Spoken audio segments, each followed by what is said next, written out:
this video right here is a bone deep cry for the children that live in the in-between space.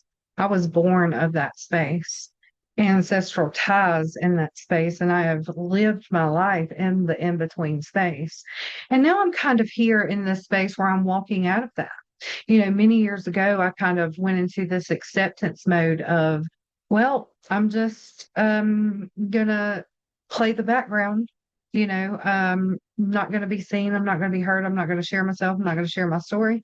And here I am today, several videos deep, where I am embarking on this journey of sharing myself, my truth, allowing myself to open up to divinity and allow that to be expressed. So if you found yourself here, then you probably are a child of the in-between space too. Someone who has felt silenced for much of their life. Maybe you've had trouble finding your voice, finding that power in your voice. Maybe you've struggled with that just as much as I have. Some of us weren't born on one side or the other. We were kind of born in the hush. We were born in the silence, where the hollers hum with ghosts and where blood remembers things that our tongue forgot. I definitely wasn't raised to speak loud, and I definitely wasn't raised to speak truth. I was raised in that silence. Where I come from, silence is something you carry, kind of like your grandmother's cheekbones or, your daddy's burdens. You sweep those under the rug. You don't talk about those things. And also digging into my ancestry and my roots and asking my family questions, it was always, oh, we're from somewhere, but never said quite where. Some would say, well, we're mountain folk, just simple folk. Some would say mixed blood, like we were recipes instead of people. And some whispered Melungeon under their breath, like it was both a curse and a crown at the same time. They never said it plain because naming has power, doesn't it? And I can see and understand that now. Power in that time was pretty dangerous. If it wasn't owned by someone, or taught by someone, or judged by someone, if you didn't walk the straight line, and if you didn't look like this, and you didn't do that, and you didn't act this way, that could be dangerous. And so that's my ancestry. And for so many years, I've tried to gather these pieces, these fragments of who I am, trying to resurrect my story, trying to see the truth so that I can step out of the in-between. And many times I felt like I was lost, At some point I was like, well, I'm just a background person. I'm going to play the background. I'm never going to, step into the spotlight and share my story, share my voice. And, something shook me awake. I'm not lost. I never was. I was always right here. There were just parts of me that were hidden. And that's in my blood. That's one of those things that I came to not only embrace, but to break that generational curse of living in the in-between. I also want to say too that I love the fact that I experienced that, because sitting here where I am now, I can go into that space for myself, and I can go into that in-between space for someone else to help bring them out of it as well, to find the power of their voice, to step into their authentic selves, to have that force and that willpower and tap into that divinity within themselves to bring their expression forward. So I love the fact that I even experienced that. And I love the fact that I can sit here now and understand it. How I was born between stories and names, in the in-between, not just between heels, but between all of the stories, between black and white, and between remembered and erased, between native great-grandmothers never named on paper, and Portuguese seafarers never named at church, and Sardinian island that didn't connect to the land, between the dark skin some tried to explain away, and the blue eyes that held unsettled stories for many, many, many years. That's my London truth. Olive skin, soot black hair, great grandfathers who carved out lives without ever fully being seen. They stayed hidden. except from the land and by the winds and the gods, the old gods that never stop watching. And that knowing, it's in here. It never dies. You know, they say across this land that birds don't sing without reason. And I had an experience the other morning where a crow came calling and forcefully and dove straight towards me and then went straight up. And I can't tell you how many mornings I woke up, birds so loud. And I would walk outside and just 200-300 of them would be just swirling around. I've had videos of it. I've shared it with friends before. The old ones used to say that if a bird circles the house 3 times, well, grief is coming. And that makes me think, like, to look back on what I was going through at that period. Ancestral energy doesn't lie. There's old tales about how if a whippoorwill cries at dusk, then a soul is passing. If a robin looks you in the eye and doesn't fly, spirit is watching. And sometimes if you hear a bird song that no one else can hear, that's actually your blood calling. And I hear them, the birds, calling and weeping and warning.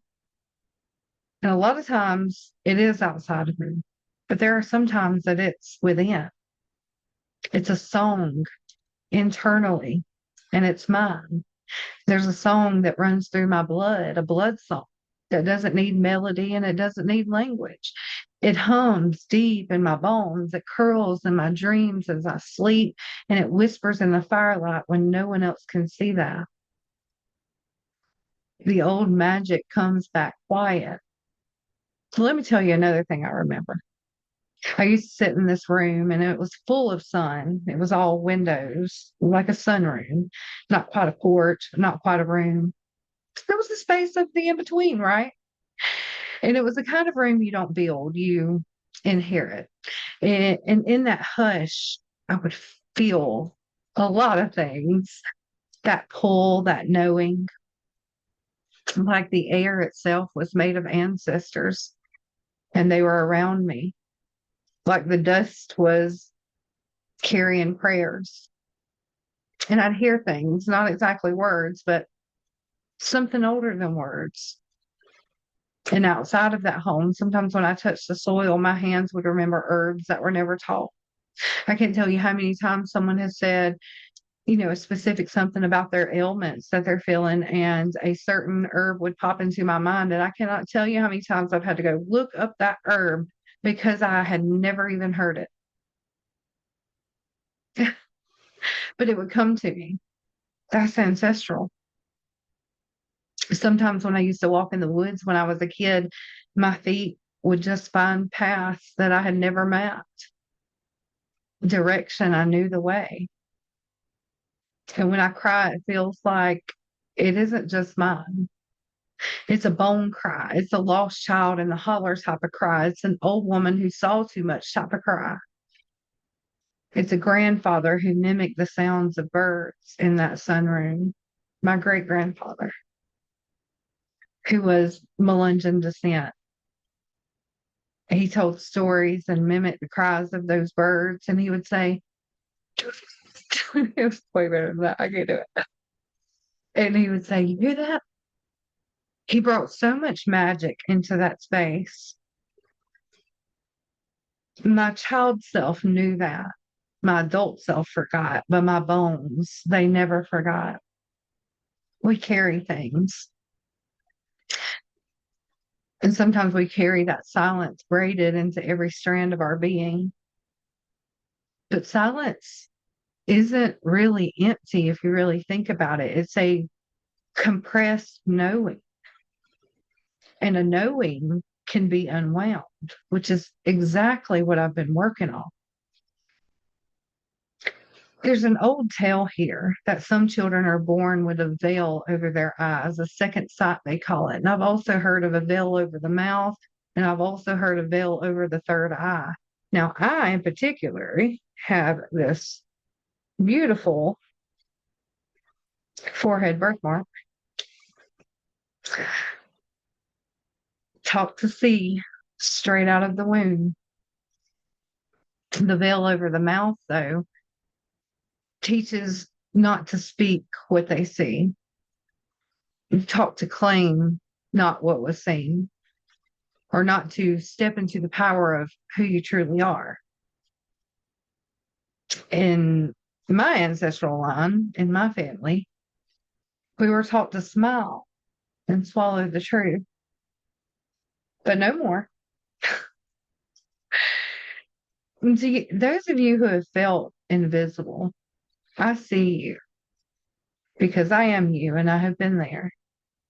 And to those whose tongues tangled with shame or guilt or tangled with words, maybe your stories were scrubbed from family papers, the tree, the Bible. I feel you. You're not broken. You are a child of the in-between. And that's a beautiful thing to embrace. It's a beautiful thing to work with. And it's one hell of a thing to step out of. Because you're like a bridge. It's a bridge from this world to that world. Many times you can step into a space of 1 foot in the spirit world and 1 foot in the earthly realm, which comes in handy for sure. I'm sure, like me, you were born with many shadows, but don't forget that that's what teaches us how to actually carry the light. The old ones knew things. They tied red thread around their wrists to keep the evil eye off of babies. They swept their doorsteps from the middle and outwards, west to east to confuse bad spirits, and they buried silver under trees to keep the land from turning. They hung blue bottles outside on the trees.